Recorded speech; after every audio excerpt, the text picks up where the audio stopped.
The scent of orange blossom and warm yeast hung in the air, thick and deliberate. Every breath tasted like intention. My bakery, Honey and Crumb, was finally open. 6 months. That was how long I had spent obsessing over every inch of this place. The reclaimed walnut counter that still smelled faintly of sawdust. The brushed brass light fixtures I hunted down from a closed hotel in Savannah. The low jazz vinyl humming softly from the speakers, curated song by song for this exact hour. I had built a sanctuary. Not loud, not trendy, elegant in a way that did not beg for attention. And in the center of it all sat the best table in the room. The family table. It was dressed in crisp linen, set with my finest crystal glasses, and marked with a small ivory card that read, "Reserved." It was 8 p.m. The table was empty. My phone buzzed in the pocket of my apron. I smiled without thinking. Finally, an apology maybe. Traffic on Interstate 95 was always unpredictable. Someone missed a turn. Someone was running late. I pulled the phone out. Instagram refreshed. My brother Caleb had just posted a story. He was holding a plastic cup of cheap beer, grinning like a man who had never closed a deal in his life. My parents were squeezed behind him in the frame, laughing too loudly. Martin and Elaine, my lifelong audience of selective pride. The background was unmistakable. A generic sports bar, neon signs, televisions screaming highlights, sticky floors. The caption read, "Real opportunities do not wear aprons. Big things coming soon." I stared at the screen. The contrast was sharp enough to draw blood. Here I was, standing in a room I had bled for. There they were, celebrating mediocrity under fluorescent lights. They were not late. They were not lost. They had chosen not to come. The realization did not arrive as sadness. It did not ache or sting. It landed with the clean, mechanical click of a lock turning. My eyes stayed dry. A baker learns early that excess moisture ruins a crust, and tonight required precision. I walked to the family table, lifted the reserved card, and snapped it cleanly in half. The sound was small. It still felt like a gunshot. I scanned the room and noticed a young couple hovering near the entrance, hands linked, eyes hopeful but unsure. I caught their gaze and waved them over. "This table is open," I said calmly. "Best seat in the house." They looked stunned, delighted. As they sat, I pulled out my phone one last time. I did not open Instagram. I opened my messages and typed one sentence to my father. "The table is open to paying customers. Do not bother coming." Then I put the phone on silent and went back to the kitchen. For the rest of the night, I did not think about them. I thought about dough hydration. I thought about oven temperature. I thought about the quiet smile that crosses a person's face when they take their first bite of a perfect croissant. That focus was something my family had never understood. They thought Honey and Crumb was a cute little hobby, something I did while Caleb was busy being a visionary. He was always ideating, always networking, always one meeting away from greatness. I was the reliable one. "Delaney is so steady," my mother liked to say, as if steadiness was a consolation prize for being forgettable. They never saw the fire it took to be steady. They never saw the burns on my forearms, the flower that lived permanently in my lungs. The 15 years of 4 a.m., alarms and double shifts at commercial bakeries so I could save every single dollar myself. I am Delaney Hale, and that night, for the first time in my life, I stopped waiting for my family to see my worth. The next morning, I woke up before my alarm. That was not unusual. My body had been trained by years of pre-dawn mixers and proofing schedules. Even on my first official day open, even after locking the doors close to midnight, my mind still snapped awake like I had forgotten something in the oven. The street outside Honey and Crumb was quiet, the kind of quiet that makes you hear your own breathing. I unlocked the front door, stepped inside, and let the scent of yesterday settle around me. Butter, vanilla, a faint trace of espresso. It should have felt like victory. Instead, it felt like a warning. I checked my phone and saw the damage I had refused to look at the night before. 19 missed calls, 14 texts, all from my father. I did not open them right away. I poured myself a black coffee and stood behind the counter, watching the crema swirl and disappear. I let the silence stretch. I let my heartbeat slow down until it matched the steady hum of the refrigerators. Then I read the first message. Delaney, stop being dramatic. The second, we had to support Caleb. You know how important this is. The third, call me back. We need to talk about something serious. It was always something serious when they wanted something from me. My father never called to ask how I was holding up. My mother never texted to say she was proud. They did not check on me the way you check on a person who just poured their entire life into something fragile and new. They checked on my availability. My phone buzzed again. A call. Dad. I watched it ring until it stopped. Then it rang again. And again. I set the phone face down like it was a hot pan. The bell above the door chimed at 8:47 a.m. I did not need to look up to know who it was. My father had a way of entering rooms like he owned them. Heavy steps, no hesitation, no awareness of anyone else. Martin Hale walked into my bakery wearing a navy polo and khaki pants, the uniform he chose when he wanted to look like a businessman without doing business. He did not glance at the pastry case. He did not admire the space. He did not inhale the air like it mattered. He locked onto me. Rough night, he said, leaning his elbow on my counter like it was his counter. I saw the lights on late. I was working, I said, wiping down the espresso machine. That is what opening a business looks like. He let out a short laugh, the kind he used when he wanted to turn my effort into a joke. Always with the attitude, Delaney. I kept wiping. The metal shined under my cloth. I focused on the motion. Smooth, circular, controlled. He cleared his throat, like he was about to give a speech at a Rotary Club. About last night. We did not mean to miss it. You chose to miss it, I said. His jaw tightened. Caleb had a huge opportunity. There were people there, investors. It was important that we showed up for him. During the playoffs, I said, flat and quiet. At a sports bar, it was strategic, he snapped. And there it was, the shift. The mask slipping. Caleb is building something big, an app that is going to revolutionize the gig economy. I did not react. I did not offer curiosity. I did not ask questions. I let him sit with my silence. He blinked once, irritated that I was not playing my old role. Then he leaned closer and dropped his voice like he was sharing insider information. To get to the next level, he needs capital. Serious capital. He paused, waiting for me to do what I had always done. Waiting for me to ask how much. Waiting for me to open the invisible wallet that lived between us. I did not. So he said it himself. We need you to invest $50,000, 50,000 US, ground floor, equity. You will be part of it. I stopped wiping, slowly, like I was setting down something sharp. $50,000. That was not a number. That was 15 years of my life. That was countless mornings of cracked hands and aching shoulders. That was the overtime I took when my friends went on weekend trips. That was the vacations I skipped. That was the times I ate ramen in my apartment so I could put money in a savings account no one else knew existed. My father watched me carefully, like a hunter watching an animal freeze. It is basically a loan, he said quickly, smoothing it over. But it is an investment in the family. We supported you when you were just playing with flour in the kitchen. Now it is your turn to support your brother.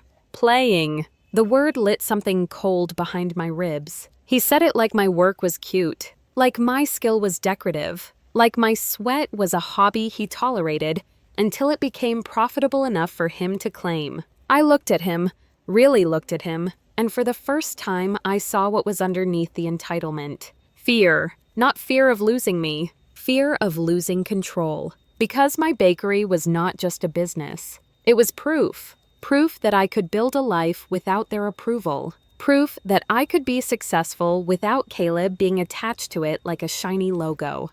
Proof that the story they told about our family was a lie. Caleb the genius, Delaney the steady one, Martin and Elaine the proud parents of potential. My success broke that myth.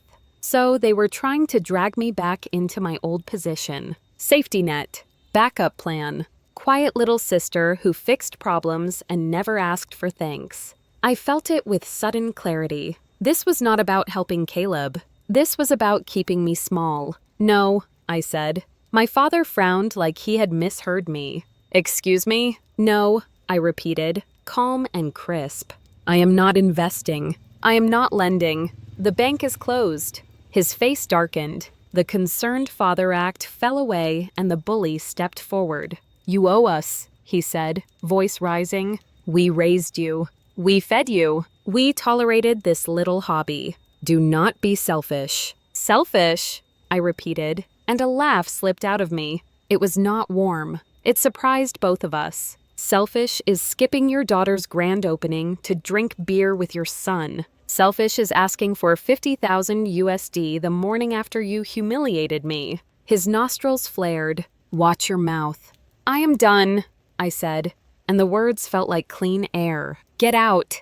He did not move. He planted his hands on the counter, leaning in, trying to make his body a threat, the way it had been when I was a child. You cannot talk to me like that. I am your father. I stepped around the counter and faced him fully, close enough to see the tiny vein pulsing at his temple. And you are trespassing, I said. He scoffed, but it was thin. This is a family business. No, I said. This is my business. His eyes flicked over my face like he was searching for the old weakness, the guilt, the obedience, the part of me that would fold. He did not find it. I reached into my apron pocket and pulled out a small notebook. Not a prop, not a performance. My ledger. I opened it to the first page and held it between us. Let us talk about family support, I said. 2015. I asked you to co-sign a small business loan. You said no because your credit needed to stay available for Caleb's car. 2018. I needed help moving into my first commercial kitchen. You were busy helping Caleb move into his third office for a company that never launched. 2020. I asked to borrow $500 for a mixer. You laughed and told me to get a real job. I snapped the notebook closed. The only thing you contributed to Honey and Crumb, I said, was the motivation to never need you again. His mouth twisted. Stop keeping score. I am not keeping score, I said, and my voice dropped into something dangerously even. I am checking the receipts, and you are overdrawn. He stared at me like I had slapped him. I took a slow breath. I let the moment settle, heavy and final. Listen carefully, I said. Access to my life is not a birthright. It is a privilege. You do not get to sit at my table for free anymore. You have not paid the rent in respect for decades. I walked to the door, opened it, and held it wide. Leave, I said. Right now. He hesitated, searching for one last hook, one last cruel line to lodge in me. But my face was a wall. He stepped outside, muttering under his breath, and when the door shut behind him, I locked it. The click was soft. It still felt like a gunshot. I flipped the sign to closed, even though it was morning. Not because I was afraid of losing customers, because I finally understood something that changed the air in my lungs. Men like my father did not walk away. They retaliated. And if Caleb was desperate enough to ask for 50,000 USD, he was desperate enough to do worse than ask. I stood in the quiet bakery, surrounded by the tools of my life, and I made myself a promise. This time, I would be ready. The retaliation came faster than I expected. 2 days later, Honey and Crumb was alive in the way only a morning bakery can be. The espresso machine hissed like a steady heartbeat. Suits grabbed coffee to go. College students lingered over croissants they pretended not to savor. The rhythm grounded me. Until the door opened at 12:14 p.m., the air changed instantly. A man in a beige windbreaker stepped inside, clipboard tucked under his arm. He did not smile. He did not look at the pastry case. He scanned the room the way people do when they are looking for trouble. Health department, he said, flashing a badge. We received a complaint. The room went quiet. A woman froze mid-bite of a lemon tart. The espresso machine let out an exaggerated hiss, loud in the silence. I felt every eye flick toward me, searching for reassurance. I wiped my hands on my apron slowly. "A complaint about what?" I asked. "Rodent infestation," he said, voice carrying all the way to the back tables. "Specifically rats in the food preparation area." A couple near the window exchanged glances and stood up, abandoning half-eaten pastries. Humiliation flared hot in my chest, sharp and immediate. I swallowed it down.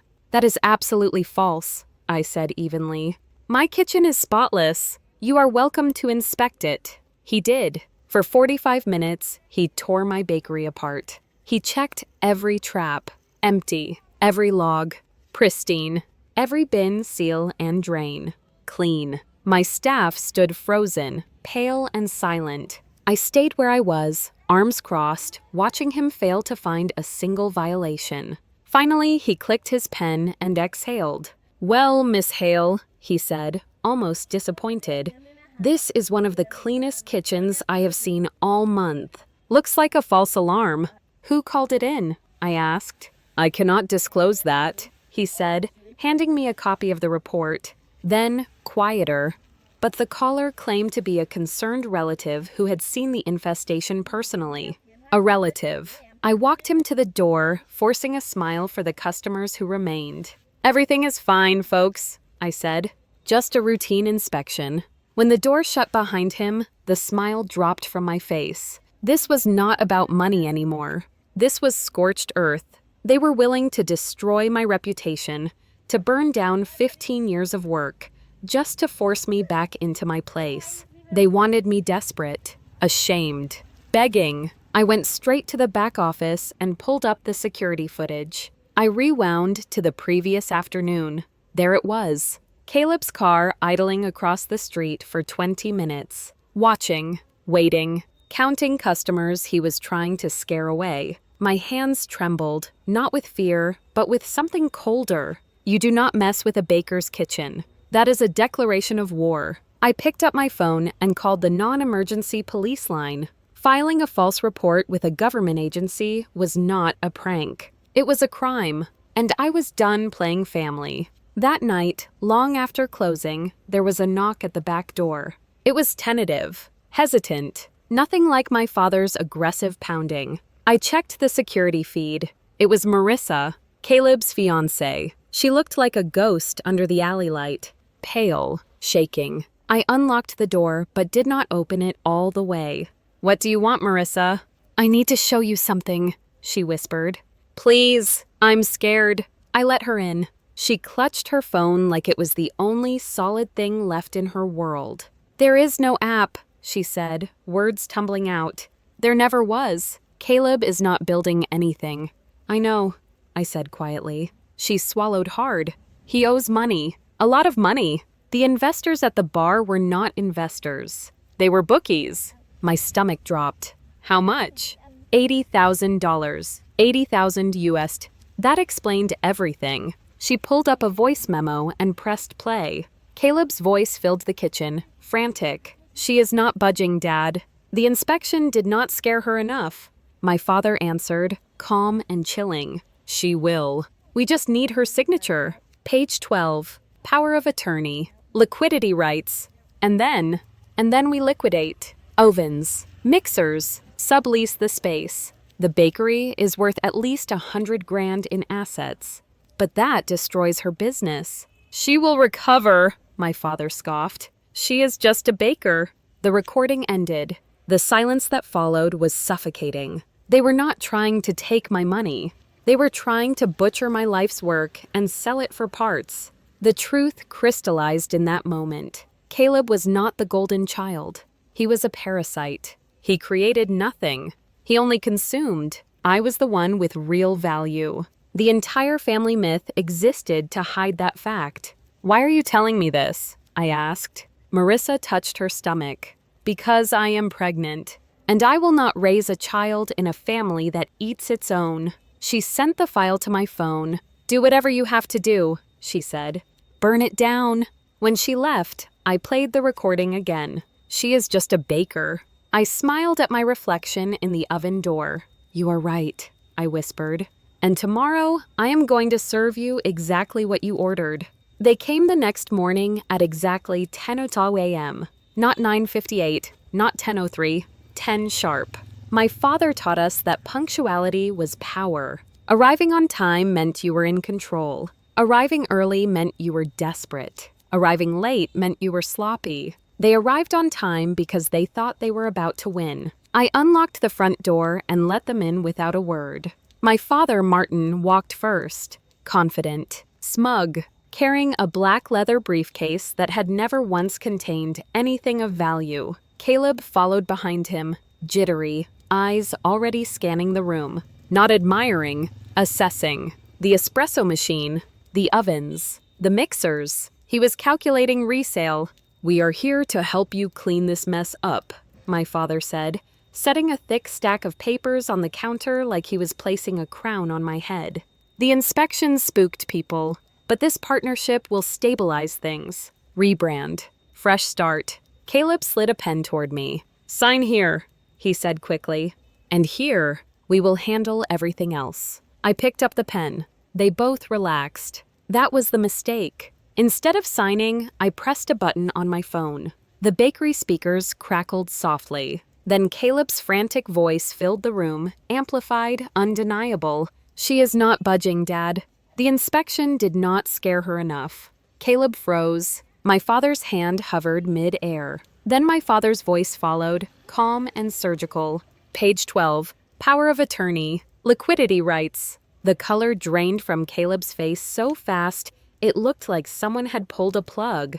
"And then we liquidate," the recording continued. "Sell the ovens, sell the mixers, strip it for parts. She is just a baker." The words echoed off the tile and glass. No music, no customers, no escape. "You recorded us," my father whispered. "No," I said, setting the pen down carefully. "You recorded yourselves." Caleb's breathing went shallow. "Fast. I can explain," he said.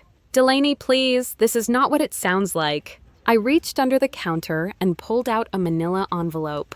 "This is not a partnership agreement," I said. "Inside, you will find 2 things." I slid it across the counter. "First, a restraining order. Both of you are barred from coming within 500 feet of this bakery or my home." My father's face twitched. "Second," I continued, "a copy of the police report I filed yesterday regarding the false health department complaint." "That was not me," he snapped. "It was," I said calmly. "And filing a false report is a misdemeanor. Conspiring to defraud a business owner using power of attorney is a felony."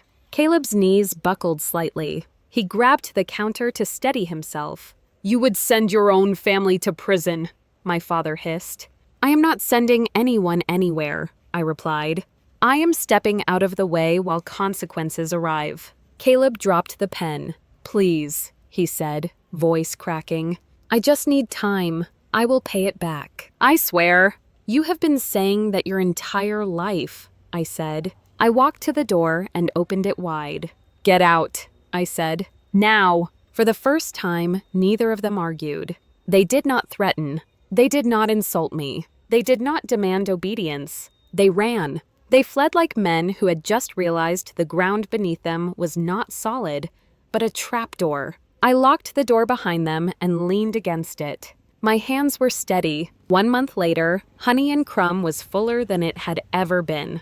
Word travels fast when a place has integrity. The morning light poured through the windows, catching dust motes dancing in the air. The reserved sign was gone forever. Every table was open. Every seat was filled. I was boxing up a dozen croissants when I noticed it. A $20 bill on the counter. Under it, a folded napkin. The handwriting was precise, controlled. Integrity tastes better than anything. Beside it was a check. $2,500. A tip. I looked up, but the man was already gone. The city's most notorious food critic had come and left without a word. I glanced around the bakery. My lead baker laughing with a regular. My barista perfecting a latte heart. The hum of a place built on mutual respect. This was my family now. Not blood, not obligation, not guilt. Flour, sugar, trust. I did not lose a family. I gained my freedom. If you have ever had to build your own table because the people who raised you refused to give you a seat, share this story. You are not alone. 3 weeks after they ran out of my bakery like the building was on fire, my phone buzzed with a number I did not recognize. It was a detective from the county. His voice was neutral, professional, the kind of tone that does not care about family dynamics or childhood trauma. Ms. Hale, we have reviewed the report you filed. We have also obtained the audio file you submitted and the supporting timeline from your security footage. We are moving forward. I did not ask what that meant. I already knew. You do not file a false complaint with a government agency and then show up 2 days later with paperwork designed to strip a business for parts. That is not a misunderstanding. That is a pattern. 2 days after that call, my mother showed up alone. Elaine did not come through the front door. She slipped in through the side entrance like a woman trying not to be seen. Her hair was perfect, her lipstick intact, but her hands were shaking. She stood near the pastry case and did not look at the food. She looked at me like she was trying to memorize my face, as if she had finally realized I was a stranger. "Delaney," she said softly, "can we talk?" I did not move from behind the counter. "You can speak," I replied. "I will decide if it counts as talking." Her throat bobbed. "Your father is furious. Caleb is spiraling. He says you ruined his life." I stared at her. The audacity still managed to surprise me. "Caleb ruined his life," I said. "I just refused to let him use mine as a spare." She flinched, like the truth had physical weight. "Those people he owes," she whispered, leaning in, voice cracking. "They came to the house. They were not polite. They were not patient. Your father tried to handle it, but he cannot. He is not as powerful as he thinks." So that was it. They were not here for reconciliation. They were here because the bill had arrived, and for the first time, it was addressed to them. Elaine swallowed hard. "We need help." I looked around my bakery, my staff moving quietly in the background, customers laughing at a corner table, the steady pulse of the place I built without them. Then I looked back at my mother. "No," I said. Her eyes filled with tears, and for a split second, she looked like the version of herself I used to chase. The version that might have hugged me if I had been a different child. A shinier child. A child who made her look good. "You cannot do this," she whispered. "We are your family." I breathed in slowly. "Family does not mean you get unlimited access to me," I said. "Family does not mean you get to sabotage my livelihood and then call it love. Family does not mean I pay the debt for the child you raised to believe consequences were optional." Elaine shook her head, desperate. "Your father says you will regret this." I leaned forward slightly, lowering my voice so it landed clean. "I already regretted it," I said.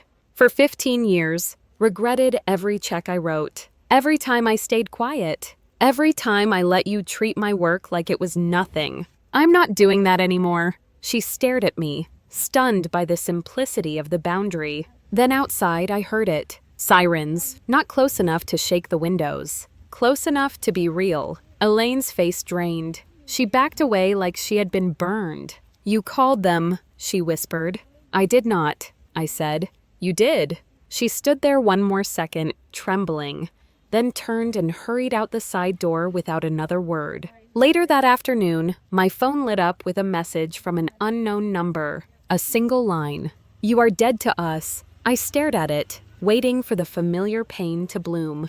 It did not, because the truth was, they had made me dead to them a long time ago. They just never said it out loud until I stopped being useful. I blocked the number and slid my phone back into my apron pocket. Then I turned to my ovens. I checked my proofing schedule. I adjusted the temperature. I dusted flour onto the table like a clean white boundary line. Outside, people came and went. They sat at tables that were never reserved for blood anymore, only for respect. And that night, when I locked the doors, the silence did not feel lonely. It felt earned. So tell me, was I too cruel for refusing to save them after everything they tried to do to me? Or was that the moment a scapegoat finally stopped feeding the myth that was killing her?